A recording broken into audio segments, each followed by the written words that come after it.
Welcome back to my channel. We're going to talk about the supercharger today. So I picked this up over at that paint swap meet last April, I think when it was.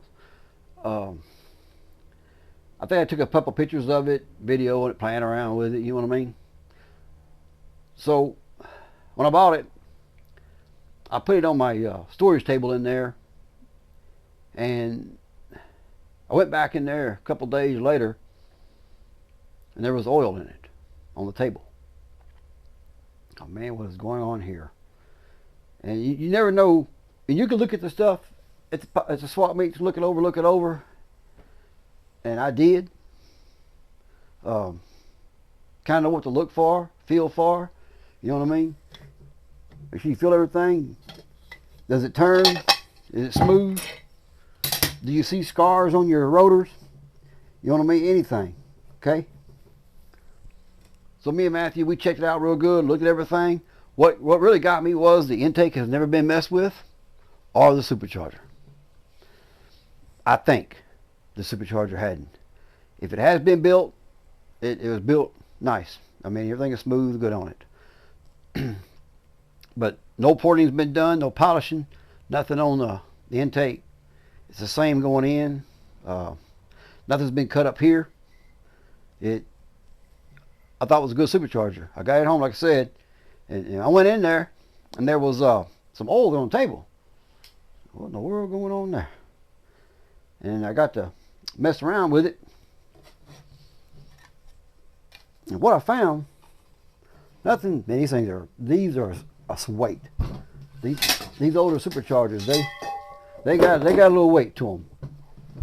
I need to weigh this thing to see exactly what it weighs, or I can go online and see what it costs on shipping them back in the day. But what I found on it, I bet that I'm gonna guess between 30 and 40 pounds. I am, and that's without the carburetors on it. So the stamping, all the numbers match, okay? But what I had was, look at that, that's all it cleans up, it's oil. Oil was coming out of this front cover here. Either it's coming out of the screw or out of the gasket. So I tried to polish it out, started on it. I was going to see if it will polish out. I could put a mirror finish back on this supercharger. So I said, okay, I'll look online and see what we got here. When I went online and looked at what I got here, I got to looking at the 142s, 177s. The old B&M 177, I believe, had an intake like this. The newer ones has got the cavity like the crossfire, like in the old Vets. It's a big hollow spot in here. It comes up about 1.5 inches or so. Y'all got them. The ones that's watching this, you know what I'm talking about. But it's got some cavities in it and what all. And I never heard any good reports on that supercharger. Nobody's ever talked about them. I ain't talked to anybody about the superchargers. I don't know how well they are. These I ran before. Okay. Matter of fact, this is truck number 8. I think truck 3 and 4 had them on it. And one of the guys called me. And you know, when you get a phone call on one, you think, oh no, what's the kind of problem he got? You know what I mean? So he called me. He said, can I go bigger? And I told him, I said, you know, that truck is set up to drive anytime you want. Take it where you want to go. It's dependable. You know what I mean? You can drive it. He said, I have no problem with the engine. One of the best engines I had. Thank you. And I said, we talk about going bigger. What do you want to do? You want me to be another like a big block? What you want? He said, no. I want to put a 671 or 871 on it. I told him, I said, you're fixing to create a monster. I mean, the engine might handle it. It wasn't built for that, but it's yours. You do what you want. You're going to start having problems. It's going to end up being a money pit. Every day you're going to have an issue, something going wrong, you know, something, because that engine is not built for a bigger blower, supercharger, either way. I said, so if you're starving on air, go to a dual carb system. You know, if you think you're starving, change your pulley sizes, either lower or bottom. Change your pulley sizes, whatever. Try to get more out of it. I think his was set up where it was doing 9 pounds. I think it was going in it. And he wanted more. I think I talked him out of it. He didn't end up doing it, I don't believe. This has been, oh gosh, probably almost 20 years ago, I guess this happened. And we had a discussion. It was about 30 minutes. I told him to leave it alone. If you don't have any issues, leave it alone. You know? But anyway, I hadn't heard no more out of him. Man, one of the trucks I sold, it didn't have the supercharger on it. I showed it over there at the the Pate to try to sell it over there. And then I went to the Lone Star shows in Houston, what all. And I had many people wanting to buy that truck. And I went to school. I kicked myself to death selling it. We spent a lot on that truck. That truck probably had, time we was done with it, probably 40,000 in it. I got a couple pictures left of it from the old Polaroid days.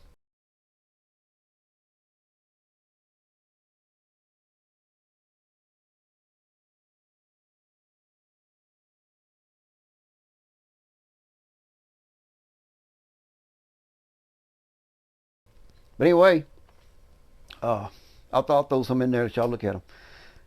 But anyway, he bought it.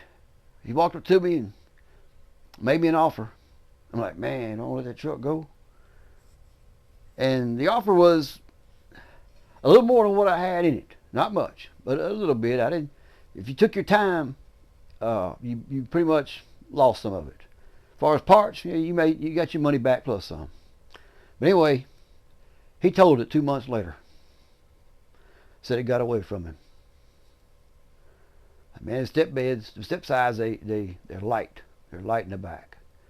You don't go race them on rainy days. Drive them crazy. Back to the supercharger though. I can go on for days. So the intake's never been messed with. The sharp edges are still on the inside of them where your bolts are. There's 5 holes. I think there's 5 holes in the intake that has issues that you're going to take care of. As far as in and out goes, you need to try to clean them up. Try to make a ramp out of them. You can't take too much off of them.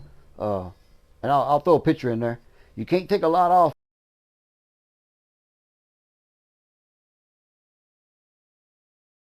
of them. That's your meat. You got about maybe 3/4 of an inch there for some meat there. But nothing's ever been done to it. They'll be modified for hiding nitrous. Some people will go through on the bottom side of them and put nitrous jets in them. That hadn't been done yet. It has been helicoiled, so they must have had problems with some bolts coming out of it before. So my deal with it is we're going to tear it down and look at everything. And we got the measuring tools. We can measure anything we want to. So we'll tear it down, inspect everything. If it all works out, we're going to reassemble it. And I don't know why. Because I've never repolished one. I never had to. Bought them straight out of the box. Checked them out, bolted them, and broke. It says don't polish it apart. So I'm not. It would be easier to polish it with it in pieces.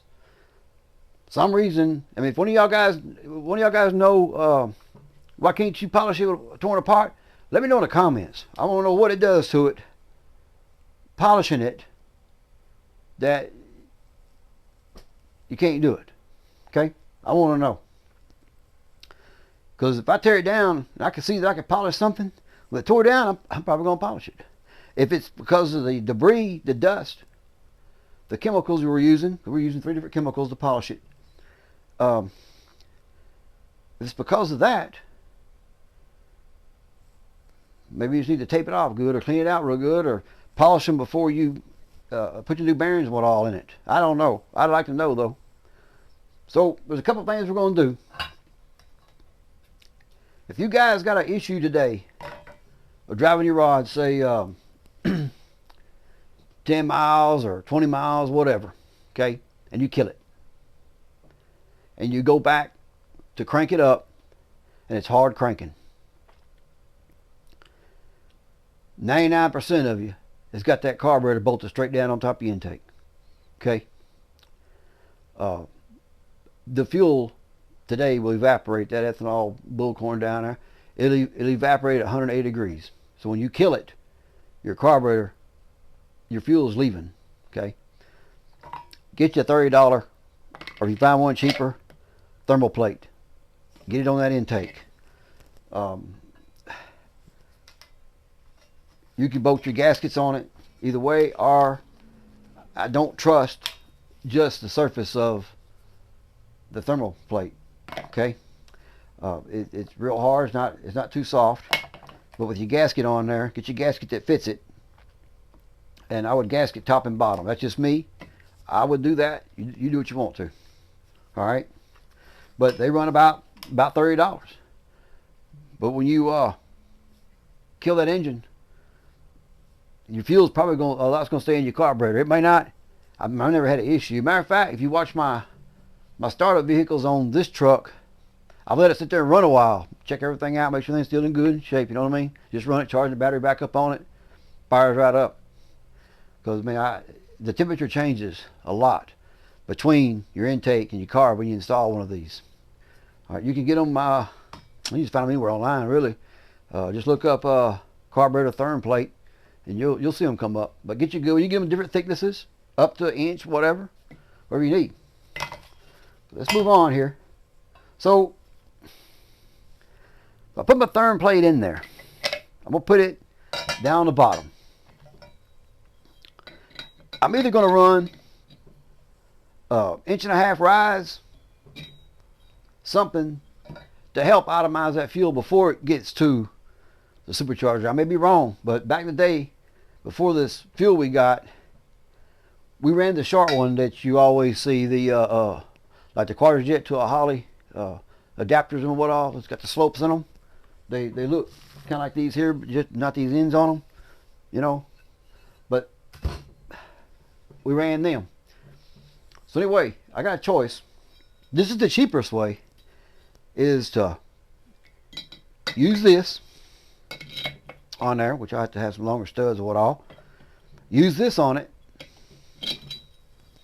or use one of these here. This is the go from 4 to 2, or I say 4 to 2, from 2 to 1 or 1 to 2. Okay. These are machined. I have to look see where they come from. I looked up blow apart adapter car brackets and it came up. I was looking for one, and I should have got 2 of them. You'll have to drill the holes out of them. Okay. Now if you're going from 2 to 1, you don't. You just bolt this right down on it and be done.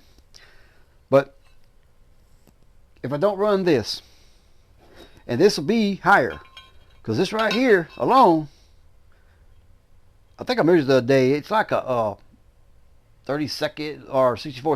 It's a little bit shorter. If you don't want to go this high and you want to get more volume underneath it, drill the holes out, slip it down on there. It will come with a screen. Put your screen in there. Put your other one on top of it. All right. You want some kind of air before you get to them rotors. Okay. Some of y'all think I'm crazy. We ran these things back in the late 80s, early 90s, and with the 373 gear and the 350 turbo transmission. All right. I'm not gonna call the boy's name out, but we used to fuel up both tanks in Buffalo, Texas, and go to Arlington, Texas. We'd be on one tank going up there. We'll swap tanks, do our plan around, chasing and carrying on, swap back over to the tank and come back home. This one here is a little higher than what we ran. We ran pretty much just the short one on it. We was running 650 Hollies, on it. And you can do some research. Look it up. You know, how to rig this thing up. All the ports in the engine, everything was right on it.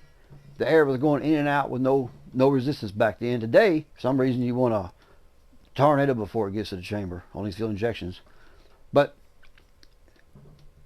we was end up with that truck was getting 18 to 21 miles a gallon on the road. And look it up and look at all the specs that you can find. I'm sure you're going to come across something out there that you could do it. All right, it can be done with the right engine, right cam, and what all in it. Because we had fun with it. I mean, and of course I sold that truck later on. But be sure and get your thermal gasket. You can go a little thinner adapter. I was looking these idlers up.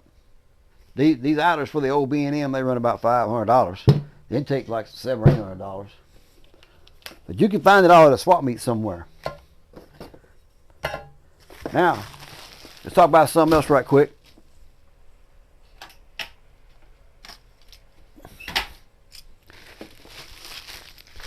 Intake and head gaskets. There is a brass head gasket that you want to run. I'll get you the part number off these right here. But I think there's anything else in here. I think that's all of it.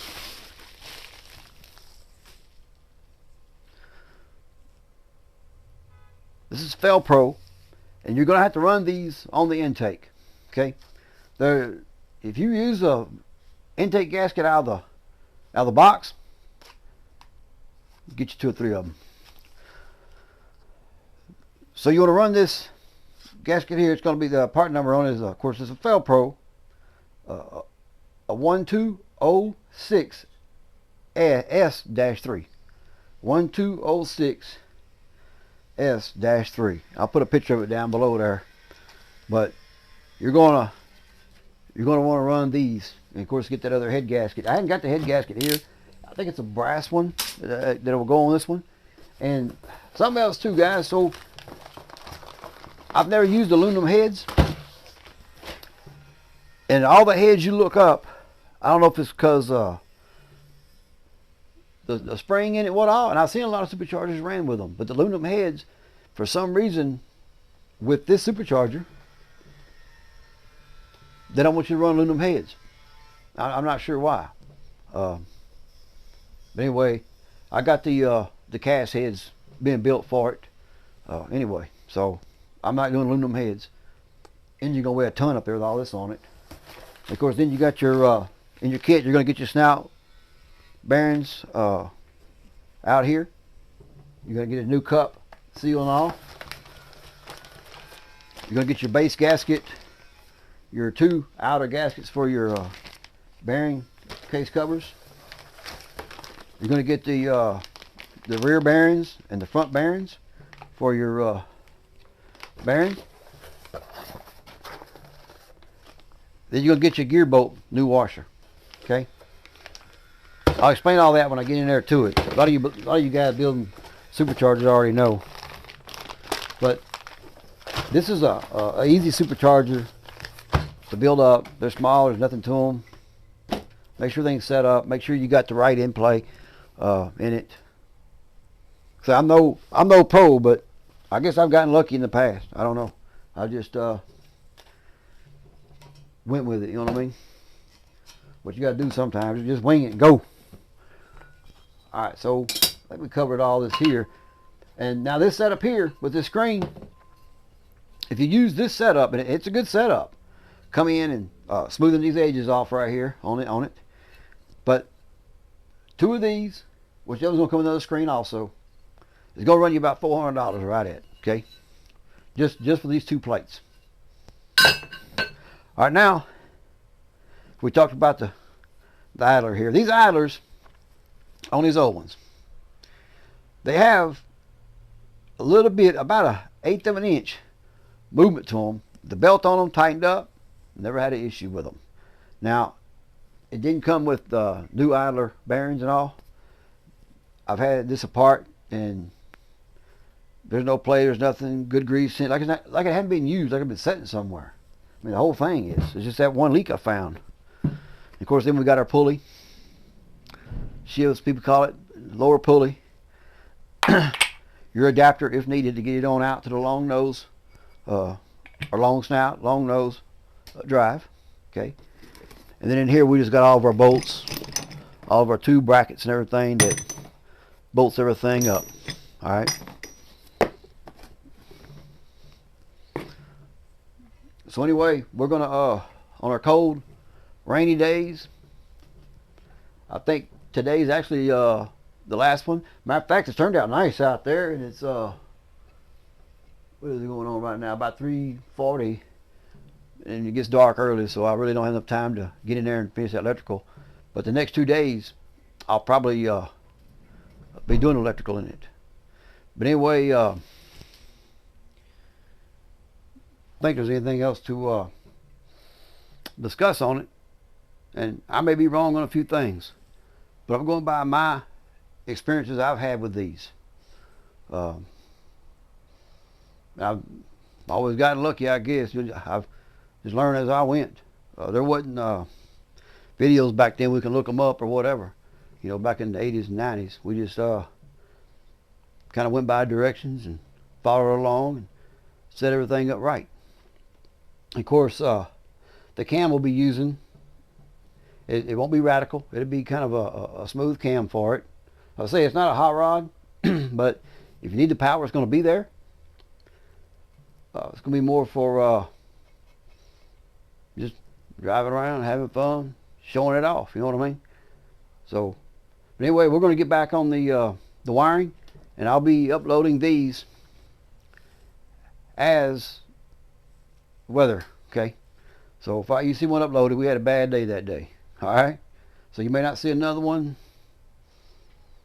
for a while. I mean, as long as the weather holds up, we're going to try to get that done. Get this done when it's bad weather. Get the engine here. It's being worked on now. The heads are down there in Fairfield, I think. They're going through them. Make sure they're right. And I'll get the sharp edges cut out of this on this intake. It has, I know it's got the one, kind of repeat myself. There's one. This other one is smooth all the way around. The second one and the third one. But you've got actually you got 1, 2, 3, 4, 5 runners are infected by bolts. Do what you can with them. Get some air in that engine. Get it out.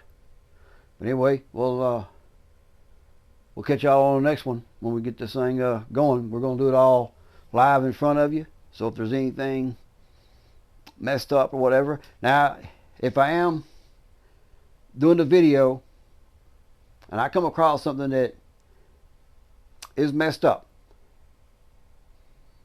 I'm going to edit the teardown part on it and just show you what I found, what we're going to be doing. Okay?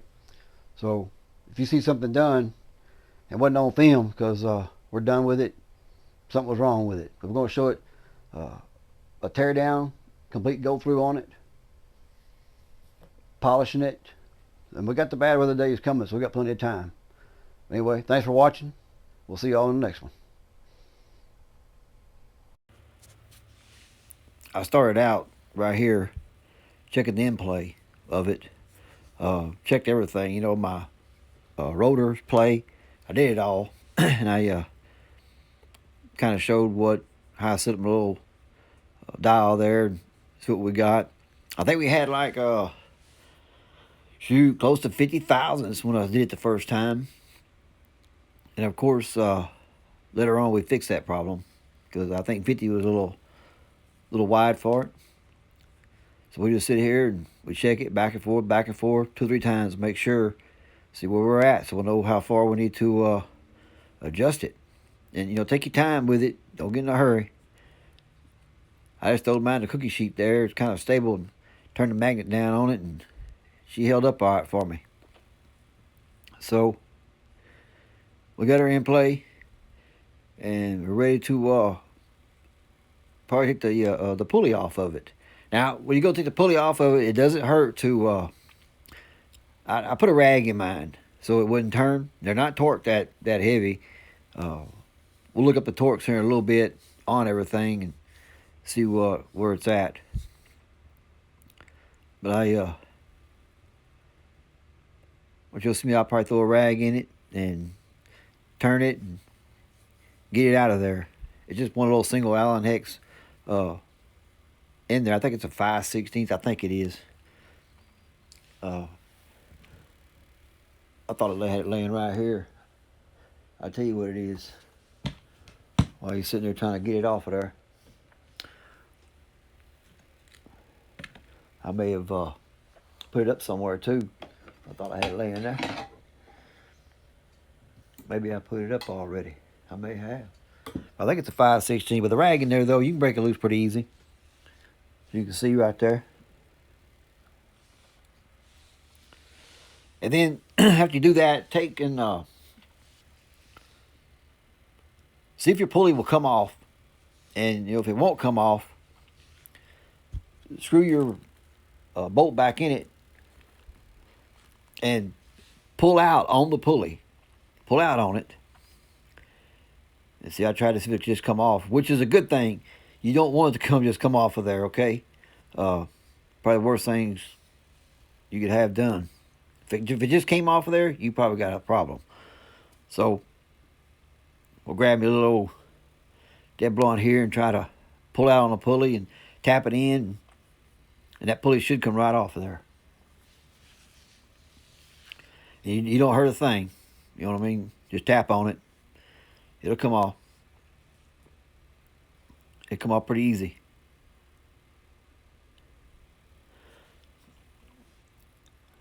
I just took the bolt back out.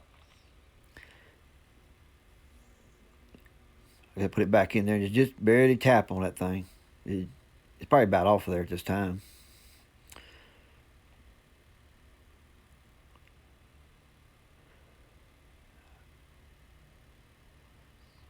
She's about to come off of there. Could have sped this up, I guess, right at this little point here. But just showing you how to get that front pulley off. In case you ever got to change one, you know. You don't have to take anything apart, really. Just one bolt out of it and get her off of there. Which that pulley right there was on there. It was on there good, but that was good, you know. So if you want to go from a 10 groove to a 6, you can. You got a little key there. You'll get that key out of it.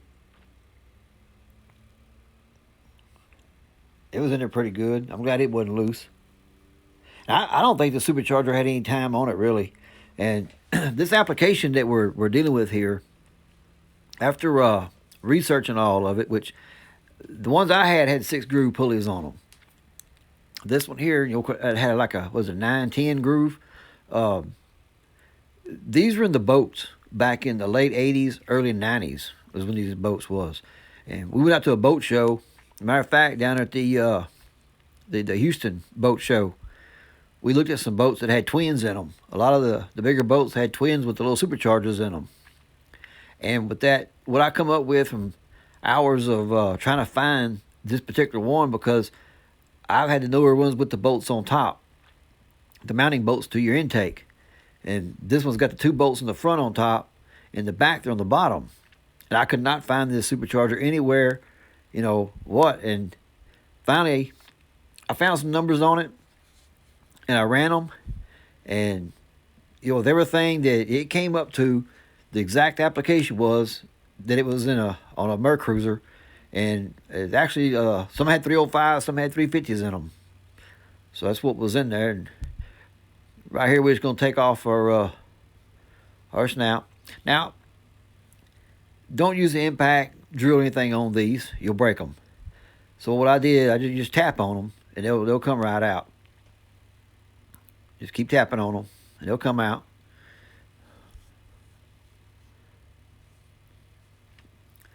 See, we'll get them all out here in a minute. He's moving pretty fast right there. Right here I had to fix my wrench. One of those bolts on each side was real close, so I just you gotta do what you gotta do. I've got a bunch of junk wrenches I got to the side, and I buy these at like at Paint Swap Meet or at garage sales. to modify, because you never know when you're going to need them. So you just grab you one of them junk ones and file it down. Whatever you got to do to them to get it out. So we'll get all these here out.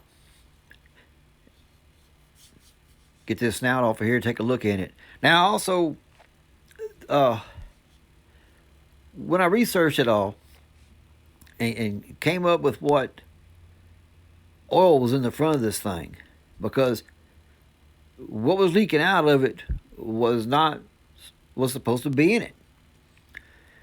But on the stuff I came up with, they used ATF or 7590 in them. It's a big difference. What happens in between? 30 weight or whatever. What happened there? But this one here had transmission fluid in it. You can see it right there. It's red.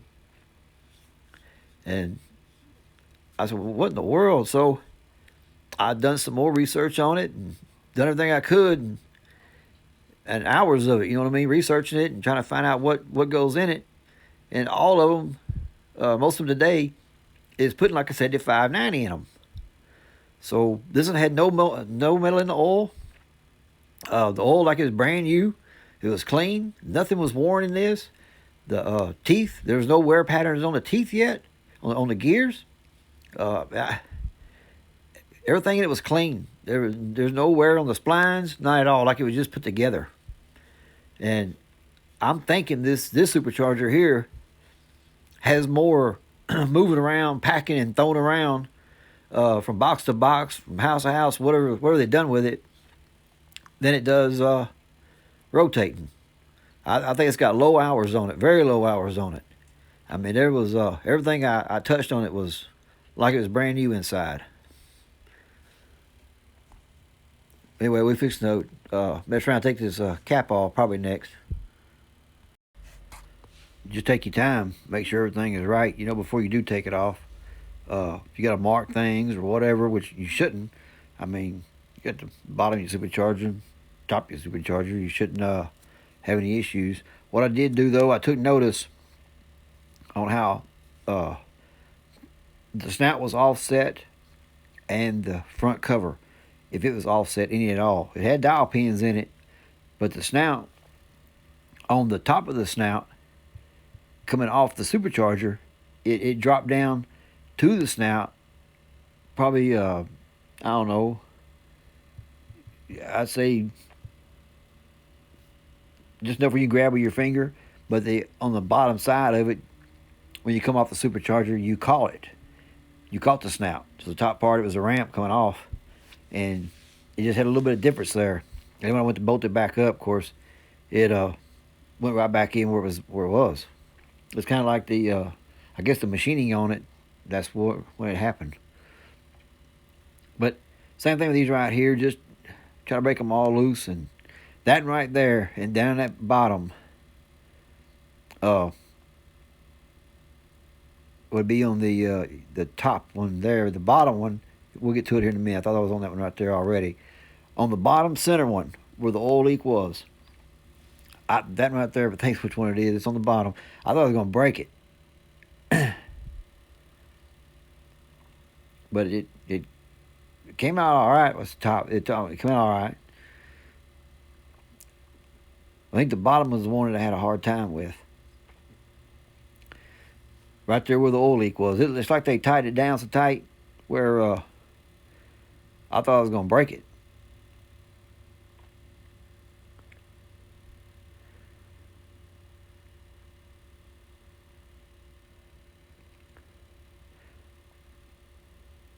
But I get them all off. Luckily it came off of there.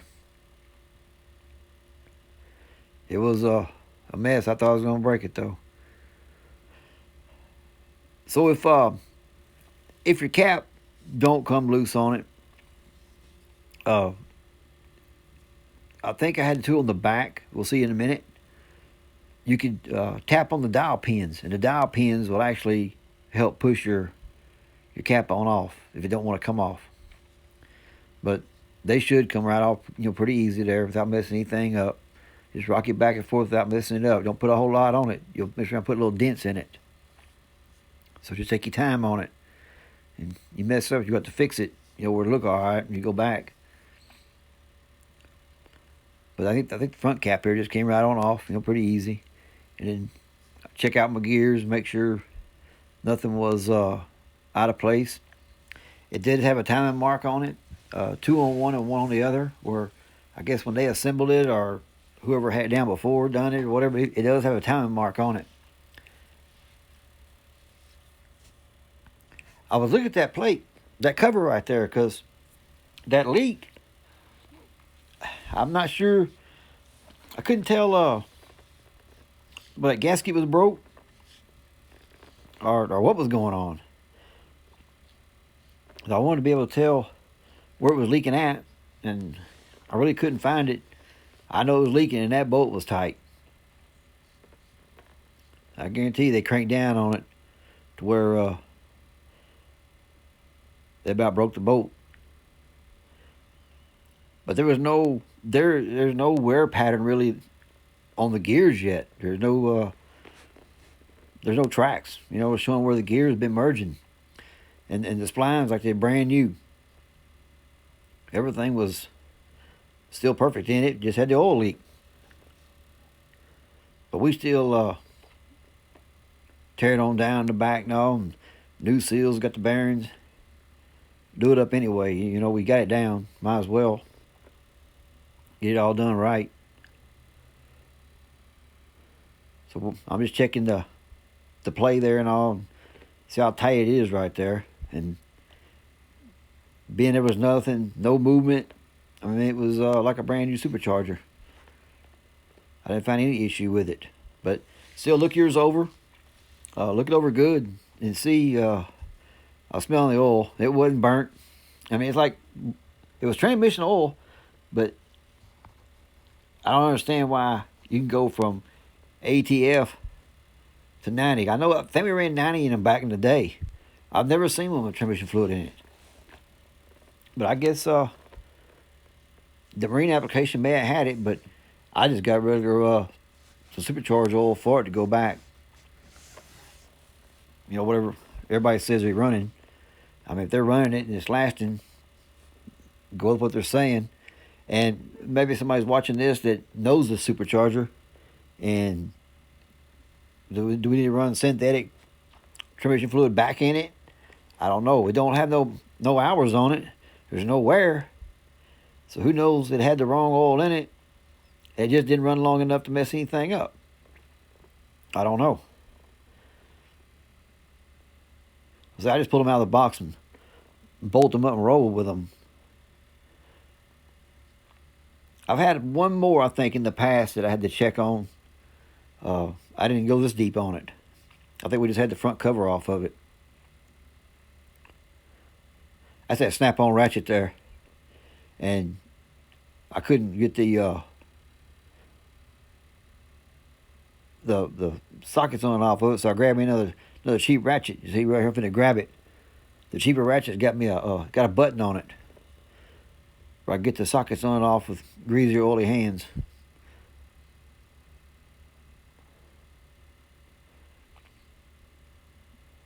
But anyway, just tap those and get them off. All loosened up, then you can use your drill to zip them on out. Just don't use the impact or a drill to break them loose. You might break one of them. If I was using the impact, I'd have broke that one in the front instead of trying to ease on it to where to break loose. I mean, they had some Loctite or some kind of sealant on it and all. And, I mean, that boat was a time taking it out. Looks like we get all these off of here and zip them off. My table wasn't big enough in here. I don't have a lot of room, and my cover fell off over there, so I had to throw it over in the tray. But just zip them out, and then this cap was on a little tight, so you come in from the other side of it and tap on your dowel pins. You'll get that cover off of it, because she didn't want to move. She was on her pretty tight. And I think it's original seals that was in this thing, because they were single lip.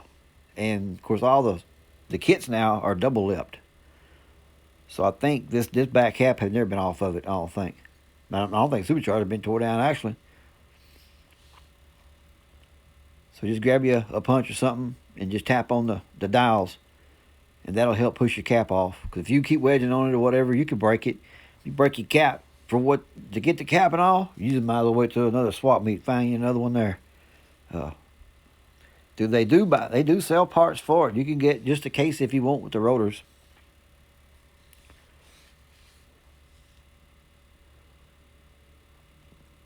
The shoes on her pretty tight. I kept messing with her, getting her on off. She didn't want to, though. Just be easy, because you sure don't want to break that aluminum. If you don't want to move, you stop. Go to the other side of it. Just keep walking. Walk the dog on it. It'll come on off of there. And that grease in there, I mean, it was, that grease was kind of, had a little, it was kind of oily more than grease. You know, grease, when it melts, it turns into oil a little bit, but that's what that was like. It wasn't a real thick grease. And I went back with it's a racing formula grease. Now, I looked up the Supercharger grease, what they're using today, and it was this specially formulated for racing and all. And it's like $30 a tube of it. But it's supposed to be some good stuff, so I put that back in it. Because the stuff that was in it, and it wasn't really all that heavy. We get them off of here and start messing with it, you know, start pulling the seals out of it and what all. But my crazy self, I tried the screwdriver to see if they was loose, try to pull them up out of there. They wouldn't, so I had to grab the right tool to get them out of there. Finally, you know, what you got to do, grab the right tool the first time, but I had no problem. But anyway, I was so mad at myself because I lost some footage getting the bearings and the seals out of there. Man, I was so mad. I looked up on the camera, and I got a red light that comes on, has a time on it. If y'all use it, you'll see it. And the light was off. It was white. So on this right here, when you go put these back in, so you got double seals, some new grease in there. You don't fill it up with grease, just put what you need in there. Go into it real slow, because if you go in it too fast, how I got the bearing out is I filled it up with grease and put a broomstick in it and hit it, and anything in it's going to come out. I learned that from the old pilot bearing days. So turn it a little bit, just put a little bit on it, just ease into it, because that double seal, you can hear the air when you was tightening down on it. Every once in a while you hear a little air trying to come out through the seals. So you want to just snug it down real slow. Don't draw it down real fast. And if you go down probably too fast, a double seal, I don't know if it'll bust out the back or not, because you're putting a lot of pressure on it when you do that. And just spin it every once in a while. And I take it right here and I turn it, make sure everything's going to turn all right on it. Make sure it's still smooth or smoother. And it's about the same, you know, from when I started.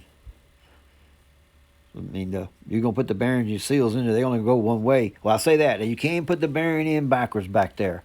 So put it in where you can read the part number on the bearing when it's looking at you. Because that bearing on one end of it is thins down to nothing.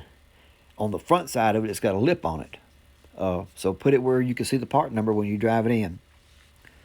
But, you know, the seal, of course, it's only going to go the one way. I mean, if you want to put it in backwards, I guess you could, but I wouldn't. So here I get everything ready to put the front cap on. But I did this video just because of the weather, you know what I mean? I wasn't a whole lot going on.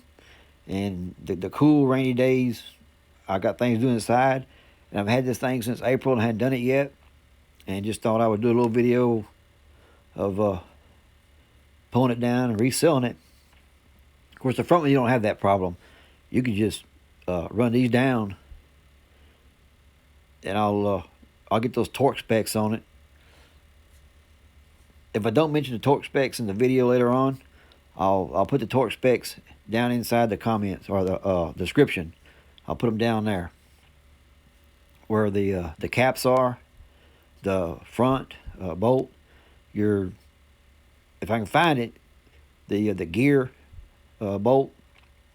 And when you get your kit, you're going to get a new bolt and a new spacer for it as well, for the gear. You'll get all that new in the kit. So basically, just run it down. Just snug them. Don't tighten them up yet. You want to run them down where they just stop. They snug good, where you still put your snout back on and get it where it's supposed to be at.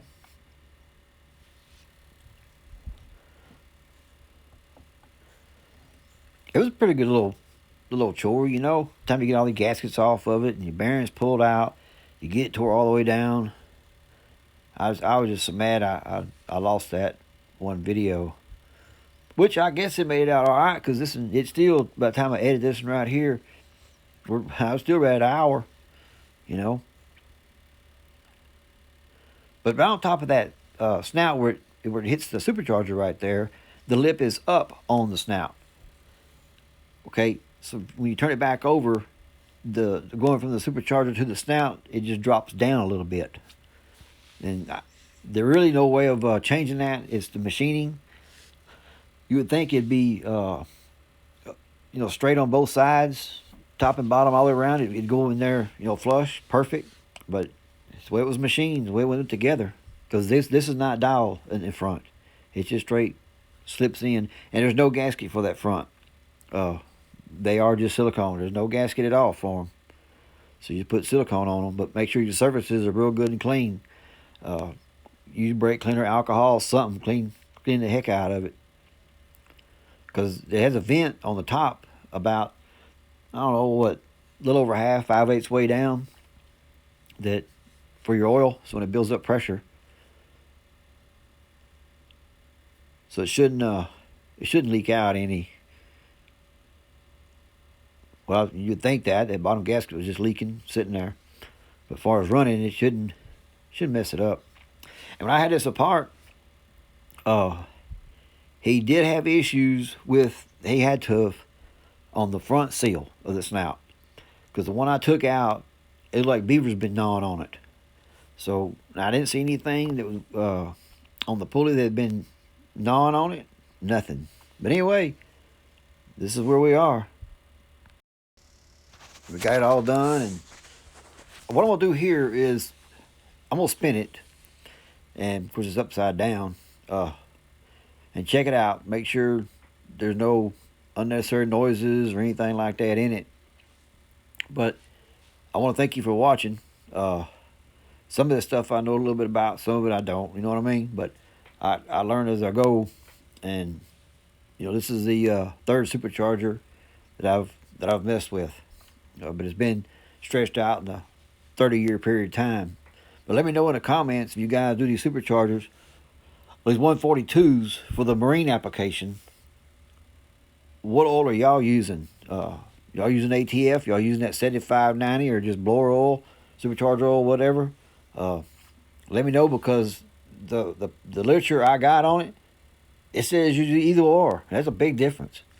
But thanks for watching, and we're going to get back on the truck with the wiring.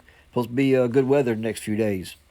And appreciate you watching. Talk to y'all later.